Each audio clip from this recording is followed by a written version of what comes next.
Hello everyone. Good to see you. Welcome to a Tuesday Tune-In.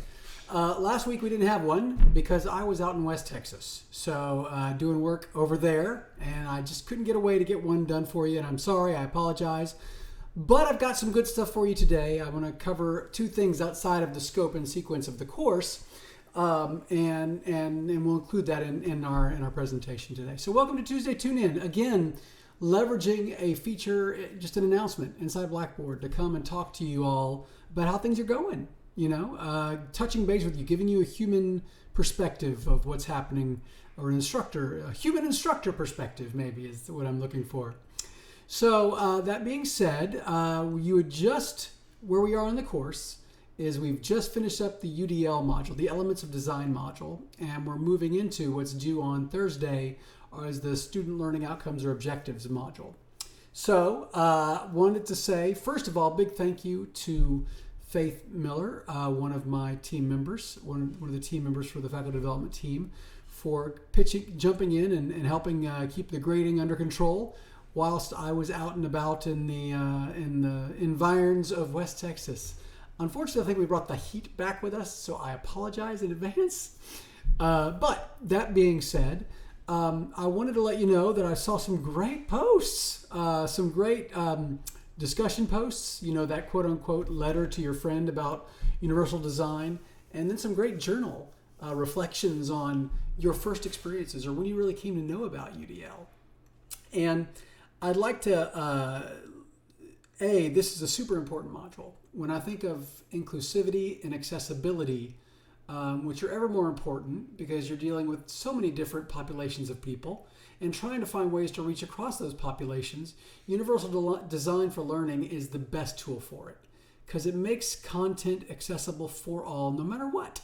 And you gotta love that. So that being said, I want you to look at some of the discussion replies. We had a little fun. I actually went into the discussion. We left a couple images, some memes, if you will, in response to discussion posts.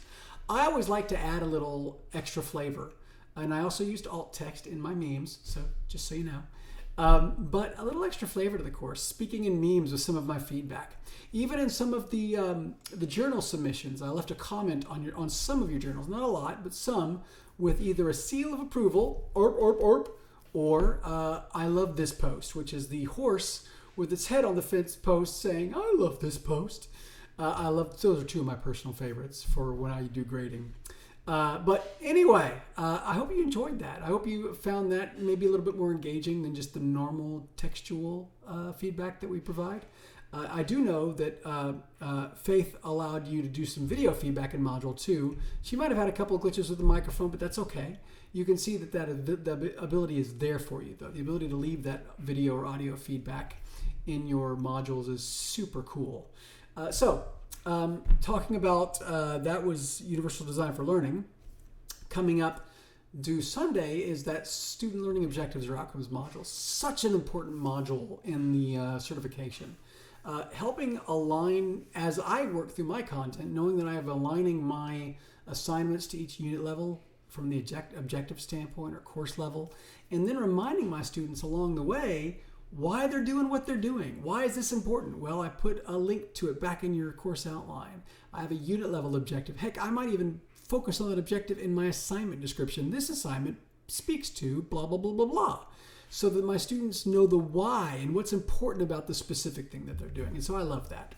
Also, with this particular assignment, we focus on writing measurable objectives. In many cases, we weren't all taught how to write a learning objective or a learning outcome. And this unit I found very beneficial for those of us that didn't have that previous experience. And you'll find the important use of those action words and the things that your students can actually do. It's hard to measure understanding, right? Well, it's easier to measure illustrating or describing or debating or discussing than understanding. So anyway, just pay attention to that particular unit. That's our next coming up. Now I wanted to talk about two things. One is I want to talk about community and the importance of it. As we work our way through this, I want you to know that there's a larger community that leverages Blackboard that's out there. And that's called community community.anthology.com. I would advise you, if you haven't already, sign up for an account.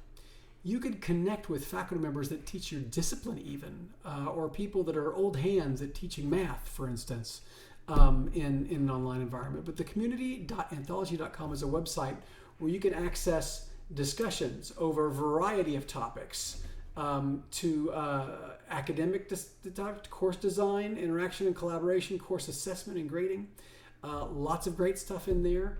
And then programs and groups that you can join. Learn more about the Digital Teaching Symposium, for example, that Blackboard offers each semester, where you get experts from across the country that offer their presentation on certain features in the Blackboard tool set. Then learn more about Ultra, learn more about good stuff like that. But then there are other groups and things that are going on. Product engagement, I think, is probably where I want to really focus your attention. And that is here, the Idea Exchange.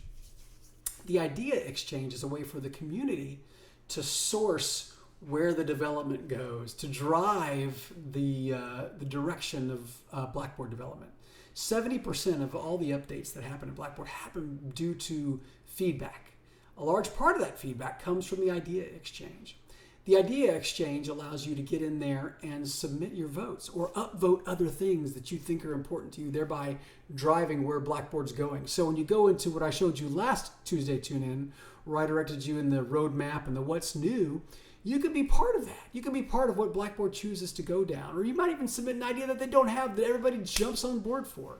And the more colleagues you get invested in the idea, the more upvotes it gets, the faster it gets taken care of. And I just love that. So this community.anthology.com is a super resource. I highly recommend you sign up for it. Then you'll get updates about important events and things that are happening. So that being said, I want to cover one thing. And that is in Module 2, Module 3, one of your assignments was, or the elements of design, that particular module was to upload an image and to do it in your course redesign template course. And I just wanted to give you, for those of you that haven't quite completed it yet or might be struggling, the quick and dirty on how to get this done. So you'll remember in the instructions, I asked you to go to Module 3, Applications of Subject Matter, inside your course, right? And then I wanted you to put a document in here called image upload or whatever, something that would really call out that it's an image, right? So I'm going to hit the plus sign and create, and I wanted to do a document. For instance, this isn't the only way. There are multiple ways to skin this cat, but I'm going to choose document, and I'm going to go image upload, right? And I'm going to demonstrate with the two images that I used for grading, so you can see how this might work, right?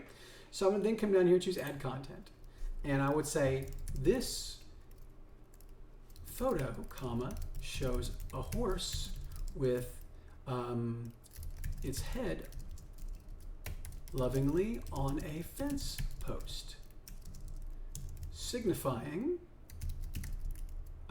its undying love for said post, right? And then to attach an image, it's really easy. I just go to my paperclip.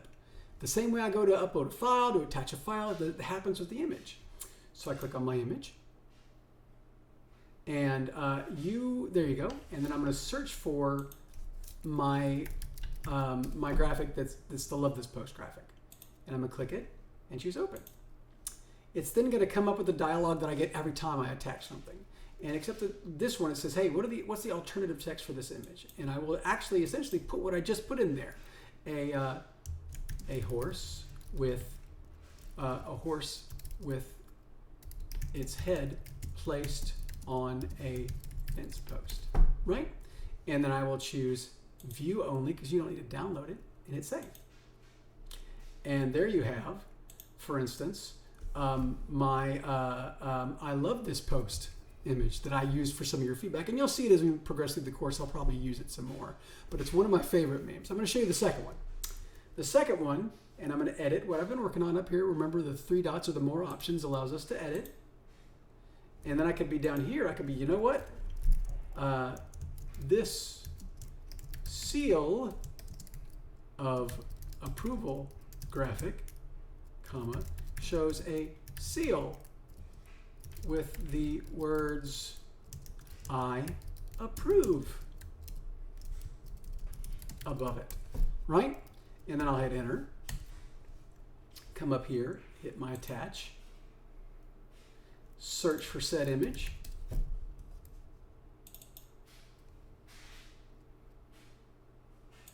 And I might put seal photo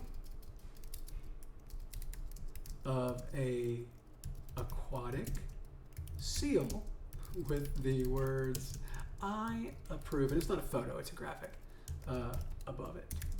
So I might say drawing, view, save. So the first one is the I love this post. The second one is the seal of approval. See? So that's how you can quickly add images to your documents, and you can add the text here. Now I'm going to show you another thing that I can do that might be beneficial. So let's say I want to do both kind of in the same vein. I'm going to delete these guys. Boop. Add the new content. What I'm going to do now is a little secret. I'm going to come in here and I'm going to add a table that's got 2 rows and 2 columns, right? Boom. In the first one, I'm going to go ahead and upload my I love this post. So I'm going to choose love this post, and there it is. Open. And do the same thing that I want to be true to my alt text, right? Horse with head placed on fence post, and then view. And the words I love this post above it, right? Hit view. And there it is. And then here on this side, and I'm going to come down here and get rid of some of that extra space. And then here on this side, I will have I'll do the seal, right? So I'm going to come in here and go attach and seal.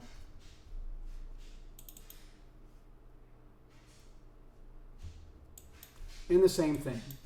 In the interest of time, I'm just going to type seal of approval so you don't have to go through all my slow typing. I would have put in the whole thing for the real animal, so to speak. And then I'm going to come down here and just type in I love this post. Meme. And then here I might do seal of approval. Name. Now, I can do a little bit more, right? I could come up here and say, okay, this row down here is a header row. Or I'm in the right. Oh, the header row is always the first row. Duh. So that's not going to work because it's going to make the first row the header row. So ignore that. Some of that editing with tables is going to get better as the months come by, as Blackboard fixes those and makes them a little more useful. However, I can do a little bit more with it myself just by making it bold. And then I could technically center these wonderful, the text down here, right? I could go, okay, center align the text, and then center align the text. And then what I've done is I've put those things both in the table, right? So I can display them side by side without the extra grayness in them. By the way, the gray is going away in July, but just so you know, you can do this in the table and put those pictures side by side with text underneath it. So that is your quick and dirty on images in your course. I look forward to your posts. I look forward to interacting with you now that I'm back and around. I will be on vacation next week. My daughter's dance competition in Florida is her nationals. It's her last one as a competitive dancer in her high school career. She is joining Orange Pride in the fall, which I'm super excited about. But I will be trying to touch base remotely, but Elliot and Faith will be here to help with the grading while I'm out. So I hope you're doing well. I will do a Tuesday tune-in from Orlando, by the way. And I look forward to seeing you online. Thank you guys so much, and have a good one.